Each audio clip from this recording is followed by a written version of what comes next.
जय हिंद मित्रांनो, स्वागत आहे युट्यूब चॅनलवर. मित्रांनो, पवित्र पोर्टल शिक्षक भरती 2025च्या अनुषंगाने जे काही रजिस्ट्रेशन आहे तर ते रजिस्ट्रेशन सध्या बघा चालू महिन्याच्या एंडपर्यंत सध्या बघा सुरू होऊ शकतं. आणि त्या अगोदर आपल्याकडे जे काही रजिस्ट्रेशन संदर्भात कोणकोणते डॉक्युमेंट असणे गरजेचं आहे, जेणेकरून तुम्हाला रजिस्ट्रेशन जर सुरू झालं तर त्या ठिकाणी बघा अडचण या ठिकाणी निर्माण होणार नाही.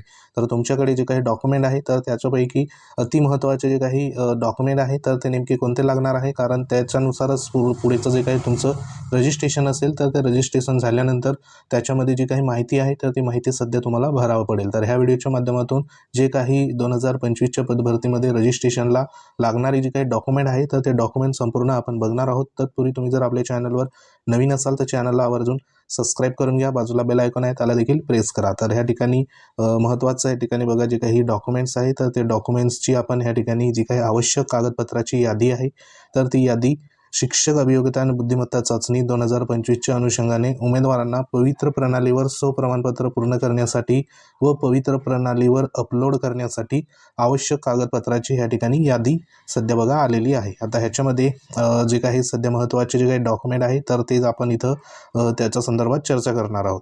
आता ह्याच्यामध्ये आपल्याला सर्वात आधी आपलं जे काही वैयक्तिक सध्या फोटो आहे तर त्या फोटोपासून सुरुवात करूया. आता हा संपूर्ण उमेदवाराकडे बघा असतो, अद्ययावत असतो. जर तुमच्याकडे अद्ययावत नसेल तर तो सध्या बघा काढून घ्या. जुना जरी असला तरी देखील तो चालणार, परंतु जास्त जुना असेल म्हणजे जास्त वर्ष सध्या बघा झालेला असेल फोटो तर तो सध्या तुम्ही अपडेट करून घ्या, कारण तुम्हाला जे काही ऑनलाईन प्रक्रिया करताना तिथं अडचण येणार नाही. बरोबर. त्यानंतर आपली जी काही स्वाक्षरी असेल तर ते स्वाक्षरीचं ह्या ठिकाणी आपल्याला जो काही फोटो असेल तर तो स्कॅन केला त्या ठिकाणी करावा लागतो. बरोबर. हे तर ह्या ठिकाणी नॉर्मल गोष्टी झाल्या. आता महत्त्वाचं इथं जे काही डॉक्युमेंट आहे तर ते आपण आधी आरक्षणाच्या हिशोबाने या ठिकाणी बघूया.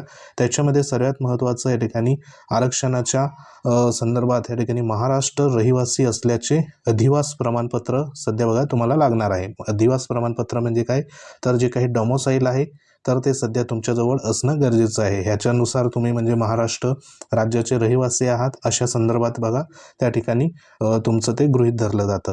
आता जे काही महाराष्ट्राबाहेरचे जे उमेदवार आहे म्हणजे जे सध्या बॉर्डरवरचे उमेदवार होते तर त्यांच्यासाठी जे काही त्यांचा सध्या डॉक्युमेंट असतं, सर्टिफिकेट असतं तर त्यांच्यासाठी वेगळं असतं, तर त्यांनी देखील ते त्यांच्याजवळ असणं गरजेचं आहे. त्यानंतर आरक्षणाच्या संदर्भात बघा महत्त्वाचं या ठिकाणी जातीचा दाखला व जात प्रमाणपत्र ह्या ठिकाणी तुम्हाला लागणार आहे. आता ह्याच्यामध्ये जातीचा दाखला जो आहे तर हा ज्या प्रवर्गासाठी बघा लागू आहे तर त्यांना कंपल्सरी असणार आहे. त्याच्यामध्ये SC असेल, ST असेल, इतर जे काही प्रवर्ग आहे तर त्यांना जातीचा दाखला ज्या ज्या प्रवर्गाला सध्या लागू आहे तर त्या प्रवर्गाला या ठिकाणी लागणार आहे. तसंच बघा जातीच्या दाखल्याच्या सोबतच जे काही जात वैधता प्रमाणपत्र आहे तर ते सध्या या ठिकाणी बघा तुमच्याजवळ असणं गरजेचं आहे. आता काही जे सध्या प्रवर्ग आहे तर त्यांना जेव्हा तुमचं सिलेक्शन होतं तर सिलेक्शन झाल्यानंतर जवळपास 6 महिन्याचा कालावधी देखील ह्या ठिकाणी मिळत असतो, परंतु आता तुमच्याजवळ वेळ आहे. तर जे उमेदवारांचं जात वैधता प्रमाणपत्र या ठिकाणी बघा नसेल, खास करून ST प्रवर्ग असेल तर त्या प्रवर्गाच्या उमेदवारांनी आत्ताच जे काही जात प्रमाणपत्रासंदर्भात जे काही अर्ज प्रक्रिया असेल तर ती सध्या बघा करून ठेवा, जेणेकरून तुम्हाला पुढे कोणतीही अडचण असणार नाही. तर हे जातीचं दाखला आणि जात वैधता प्रमाणपत्र म्हणजे व्हॅलिडिटी हे तुमच्याजवळ असणं गरजेचं आहे, कारण पवित्र पोर्टल रजिस्ट्रेशन करताना त्या ठिकाणी तुम्हाला आरक्षणाचा एक टॅब सध्या बघा अवेलेबल होतो. तेथे तुम्हाला नेमकं अप्लिकेशन जे आहे रजिस्ट्रेशन आहे तर ते कोणत्या प्रवर्गातून आणि कोणत्या आरक्षणामधून करायचं आहे त्यानुसार तुमचं जे काही पुढचं सिलेक्शन प्रक्रिया असेल तर ती सध्या बघा त्या ठिकाणी होत असते, तर हे देखील लक्षात घ्या. त्यानंतर महत्त्वाचं या ठिकाणी समांतर आरक्षणाच्या अनुषंगाने देखील प्रमाणपत्र आहे. आता ज्या उमेदवारांचं समांतर आरक्षणामध्ये सध्या बघा ते उमेदवार मोडतात त्याच्यामध्ये दिव्यांग उमेदवार असेल तर दिव्यांग उमेदवारांसंदर्भात 40% पुढे दिव्यांग असणे जे काही प्रमाणपत्र आहे तर ते त्यांच्याकडं असणं गरजेचं आहे. तर जे उमेदवार दिव्यांग बंधू असेल तर त्यांनी हे प्रमाणपत्र जे आहे तर ते सध्या बघा तुमच्याकडे असणं गरजेचं आहे. त्यानंतर माजी सैनिक संदर्भात उमेदवार असेल तर त्यांनी माजी सैनिक संदर्भात जे काही प्रमाणपत्र आहे तर ते सध्या बघा त्यांच्याजवळ असणं गरजेचं आहे. पुढचं प्रमाणपत्र आहे पदवीधर अंशकालीन प्रमाणपत्र, हे देखील ज्यांना लागू आहे त्यांच्याजवळ असणं गरजेचं आहे. प्रकल्पग्रस्त असलेले जे काही उमेदवार आहे तर त्यांच्याकडे प्रकल्पग्रस्त जे काही प्रमाणपत्र आहे सर्टिफिकेट तर ते त्यांच्याजवळ असणं गरजेचं आहे. आता हे संपूर्ण हॉरिझॉन्टल आरक्षणाचं असणार आहे. त्यानंतर भूकंपग्रस्त असलेले जे काही उमेदवार आहे तर त्यांच्याकडे आरक्षणाच्या अनुषंगाने हे प्रमाणपत्र असणं गरजेचं आहे. त्यानंतर जे काही स्पोर्ट पर्सन आहे प्रावीण्यप्राप्त खेळाडू तर त्यांच्याजवळ विभागीय क्रीडा उपसंचालक यांचं पडताळणी अहवाल अथवा पडताळणीसाठी दाखल केलेली पोचपावती जी आहे तर ती तुमच्याजवळ असणं गरजेचं आहे. त्यानंतर लास्टमध्ये ह्या ठिकाणी अनाथ संदर्भात जर तुम्ही पाळले असाल किंवा अनाथ संदर्भात जे असाल तर तुम्हाला अनाथचं ह्या ठिकाणी प्रमाणपत्र असणं गरजेचं आहे. आता हे जेवढे काही प्रमाणपत्र आपण बघितले तर हे संपूर्ण प्रमाणपत्र सध्या समांतर आरक्षणासंदर्भात असणार आहे. हे जे प्रमाणपत्र आहे तर ज्यांच्या संदर्भात हे सध्या बघा समांतर आरक्षण लागू आहे तर त्यांच्याच जवळ असणं गरजेचं आहे. हे सर्वसाधारण जे उमेदवार आहे त्यांच्याजवळ नसलं तरी काही हरकत नाही, बरोबर. परंतु ज्यांचा समांतर आरक्षणामध्ये मोडतात तर त्या उमेदवारांकडे हे असणं कंपल्सरी आहे. हे जर सध्या तुमच्याजवळ नसेल तर समांतर आरक्षणाचा तुम्हाला त्या ठिकाणी कोणत्याही प्रकारचा लाभ सध्या बघा मिळणार नाही. तर हे देखील लक्षात असू द्या. तर हे आरक्षणाच्या अनुषंगाने प्रमाणपत्र होते. आता ह्याच्यामध्ये परत तुमचं जे काही ह्या ठिकाणी जे काही प्रमाणपत्र आहे ते म्हणजे महिलांसंदर्भात ह्या ठिकाणी महत्त्वाचं जे प्रमाणपत्र आहे ते म्हणजे विवाह नोंदणी संदर्भात किंवा मग तुमचं सध्या बघा डॉक्युमेंटमध्ये जर महिला उमेदवार असाल तर डॉक्युमेंटमध्ये जर नावं चेंजेस असेल तर त्याच्यामध्ये सध्या विवाहापूर्वीचं नाव आणि विवाहानंतरचं नाव जर बदललेलं असेल तर त्याच्यासाठी तुमच्याकडे एकतर विवाह नोंदणी प्रमाणपत्र सध्या बघा त्या ठिकाणी आवश्यक असणार किंवा मग तुम्ही एफिडेट करून घ्या किंवा गॅझेट करू शकता. तर हे डॉक्युमेंट देखील तुमच्याजवळ असणं खूप महत्त्वाचं त्या ठिकाणी असणार आहे. त्यानंतर पुढचं जे एक डॉक्युमेंट आहे ते म्हणजे NCL संदर्भात आहे. NCL तर NCL ज्यांना लागू आहे तर त्यांच्याजवळ NCL प्रमाणपत्र देखील असणं गरजेचं असणार आहे. त्याच्या व्यतिरिक्त तुम्हाला जे काही रजिस्ट्रेशन करताना त्याचा त्या ठिकाणी उपयोग हा होणार आहे. तर हे संपूर्ण डॉक्युमेंट तुमच्याजवळ असणं गरजेचं आहे. त्यानंतर शैक्षणिक संदर्भात जर आपण इथं विचार केला, शैक्षणिक जे काही गरजेचं सध्या बघा डॉक्युमेंट आहे तर त्याच्यामध्ये सर्वात महत्त्वाचं माध्यमिक शालांत प्रमाणपत्र व गुणपत्रिका म्हणजे जे काही 10वीचं तुमच्याजवळ प्रमाणपत्र आणि गुणपत्रिका हे जे काही दोघेही सध्या बघा तुमच्याजवळ असणं गरजेचं आहे. कारण ह्याच्यावरनं आपलं डेट ऑफ बर्थ जी आहे तर ती सध्या बघा व्हेरीफाय होत असते. तर हे तुमच्याजवळ असेल तर सध्या बघा अतिउत्तम. जर कोणाचं ह्यापैकी गहाळ झालं असेल किंवा हरवलं असेल तर त्यांनी सध्या बघा जे काही डुप्लिकेट असेल तर ते आपण बोर्डावरनं काढू शकतात, बरोबर. त्यानंतर 12वी संदर्भात देखील ह्या ठिकाणी उच्च माध्यमिक शालांत प्रमाणपत्र आणि गुणपत्रक तर हे देखील तुमच्याजवळ असणं गरजेचं आहे. पुढचं जे काय आहे शैक्षणिक अर्हते संदर्भात पदवी प्रमाणपत्र आणि गुणपत्रिका. आता याच्यामध्ये शैक्षणिक अर्हतेचं तुमचं जी काही पदवी असेल तुमचं बघा BA झालेलं असेल किंवा BSc झालेलं असेल, BCom असेल किंवा इतर कोणतंही तुमचं बॅचलर डिग्री जी काही पदवी सध्या बघा असेल तर त्या अनुषंगाने तुमच्याजवळ गुणपत्रिका आणि प्रमाणपत्र असणं गरजेचं आहे. आता ह्याच्यामध्ये प्रमाणपत्र जे आहे ते म्हणजे तुमचं डिग्री सर्टिफिकेट, बरोबर. तर डिग्री सर्टिफिकेट जे आहे तर ते तुमच्याकडे असणं गरजेचं आहे. आता ज्यांच्याकडे नसेल तर तुमचं सध्या बघा पदवी संदर्भात जे काही गुणपत्रिका असते त्या गुणपत्रिकेसोबतच एक तुमच्याजवळ प्रोव्हिजनल सध्या बघा सर्टिफिकेट असतो तर तो प्रोव्हिजनल सर्टिफिकेट देखील तुम्ही चालवू शकतात. परंतु लवकरात लवकर तुमच्याजवळ जे काही ह्या ठिकाणी डिग्री सर्टिफिकेट असेल तर ते सध्या तुम्ही काढून घ्या जेणेकरून पुढे भविष्यात अडचण ही येणार नाही. त्यानंतर बघा पुढे इथं जर आपण बघितलं तर पदव्युत्तर संदर्भात आहे म्हणजे PG जर तुमच्याजवळ असेल तर त्याचं देखील सेम इथं प्रमाणपत्र आणि गुणपत्रिका ह्या दोन्ही गोष्टी तुमच्याजवळ असणं गरजेचं आहे, बरोबर. हे झालं शैक्षणिक अर्हते संदर्भात.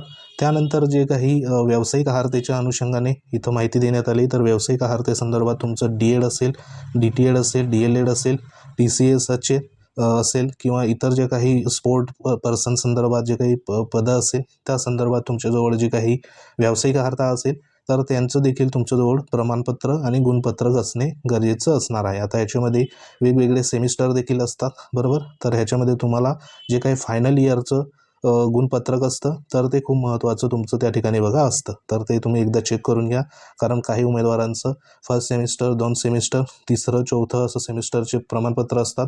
तर त्याच्यामध्ये फायनलचं तुमच्याजवळ बघा असणं गरजेचं आहे, बरोबर. तर हे देखील लक्षात असू द्या.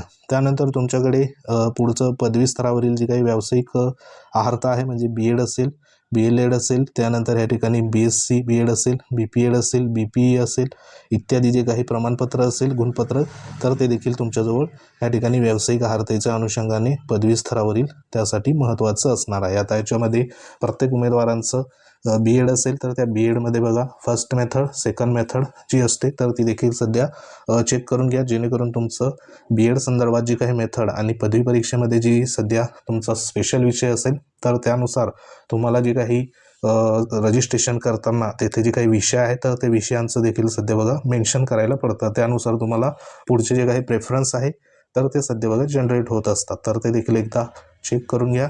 त्यानंतर तुमच्याजवळ पदव्युत्तर पदवी स्तरावरील जर अर्हता असेल, म्हणजे या ठिकाणी MPEd असेल किंवा MEd असेल तर त्या संदर्भात देखील इथं गुणपत्रक हे जे लागू असेल तर त्यांनाच सध्या बघा इथं असणार आहे, बरोबर.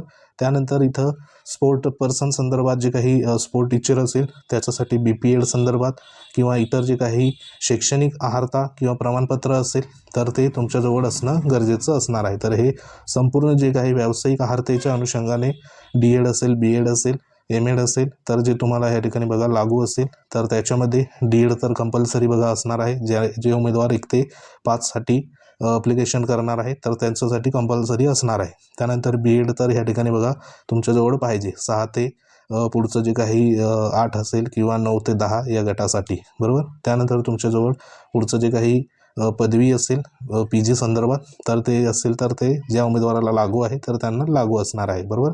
तर हे सध्या व्यावसायिक अर्हतेसंदर्भात असणार आहे. आता याच्यामध्ये जी काही पात्रता परीक्षेच्या अनुषंगाने देखील देण्यात आले, शिक्षक पात्रता परीक्षा, त्याच्यामध्ये TET किंवा CTET अर्हता प्रमाणपत्र तुमच्याजवळ असणं गरजेचं आहे. आता याच्यामध्ये पेपर 1 जो आहे तर तो 1ली ते 5वीसाठी असतो. पेपर 2 जो आहे तर तो या ठिकाणी 6 ते 8साठी असतो.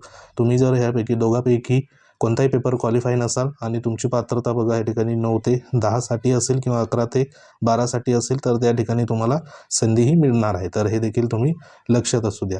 त्यानंतर जे काही आत्महत्याग्रस्त शेतकऱ्यांचं पाल्य असेल, स्वतंत्र सैनिक संदर्भात असेल किंवा जनगणना कर्मचारीच्या अनुषंगाने असेल, निवडणूक कर्मचारी असल्याबाबतच्या संदर्भात असेल तर हे प्रमाणपत्र ज्यांना लागू आहे त्यांच्याजवळ असेल तर ते ह्या आरक्षणाचा फायदा तिथं घेऊ शकतात.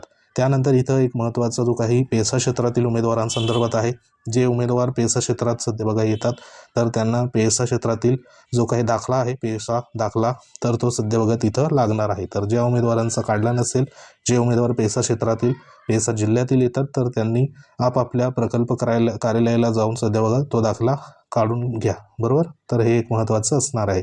त्यानंतर हे संपूर्ण डॉक्युमेंट झाले. त्यानंतर इथं एक जे काही महत्त्वाचं तुम्हाला शिक्षक अभियोग्यता आणि बुद्धिमत्ता चाचणी संदर्भात जे गुणपत्रक आहे, स्कोअर कार्ड आहे तर ते देखील सध्या महत्त्वाचं असणार आहे. आता बहुतेक उमेदवारांनी काढलेलं असेल, अजूनही एखाद्या उमेदवाराचं राहून गेलं असेल तर त्यांनी जी काही मार्कशीट जर तुमच्याकडे आता सध्या बघा डेट तर चालली गेली, कारण मागच्या महिन्याच्या 30 तारखेपर्यंत काढता येत होतं, परंतु आता तरी देखील कोणी काढलं नसेल तर त्यांनी जे सध्या स्कोर लिस्ट आहे एकूण उमेदवारांची तर त्या स्कोर लिस्टमधून तुमचं नाव ज्या पेजवर असेल तर तो पेज सध्या तुम्ही प्रिंट करू शकतात, ते देखील पुढे चालून जाईल, बरोबर.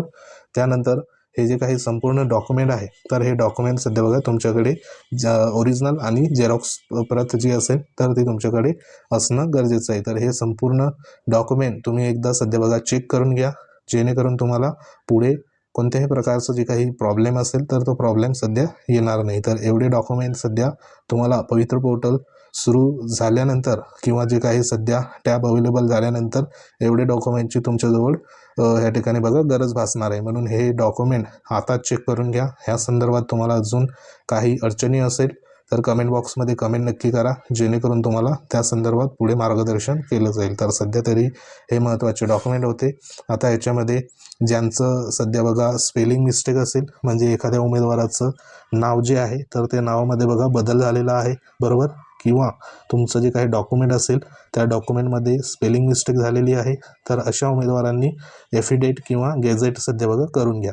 आता ह्याच्यामध्ये जे काही महिला उमेदवार आहे, महिला उमेदवारांचं सध्या नावामध्ये जर बदल झालेला असेल, म्हणजे पतीचं नाव आणि वडिलांचं नाव ह्याच्यामध्ये जर बदल झाला असेल तर त्यांच्याजवळ एकतर त्या संदर्भात बघा विवाह नोंदणी सर्टिफिकेट असेल तर ते देखील चालून जाईल, किंवा मग नावात बदल झालेला आहे त्या अनुषंगाने तुमच्याजवळ एफिडेट किंवा गॅझेट जे असेल तर ते सध्या बघा करून घ्या, जेणेकरून तुम्हाला पुढे भविष्यात अडचणही येणार नाही. तर हे संपूर्ण डॉक्युमेंट जे आहे तर ते बघा आत्ताच तुम्ही तयार करून ठेवा, जेणेकरून रजिस्ट्रेशन करताना कोणतीही अडचण सध्या येणार नाही. तर रजिस्ट्रेशन जे आहे तर ह्या चालू महिन्यामध्ये मे बी लास्ट वीकमध्ये सध्या सुरू होऊ शकतं. तर जशी पुढची अपडेट येईल तशी तुमच्यापर्यंत पोहोचवण्यात येईल.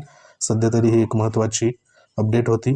माहिती आवडली असेल व्हिडिओ लाईक करा, शेअर करा. तुम्ही जर आपल्या चॅनलवर नवीन असाल चॅनलला आवर्जून सबस्क्राईब करून घ्या. बाजूला बेल आयकॉन आहे त्याला देखील प्रेस करा. तर भेटू आपण पुढच्या महत्त्वाच्या अपडेटमध्ये. तोपर्यंत जय हिंद, वंदे मातरम.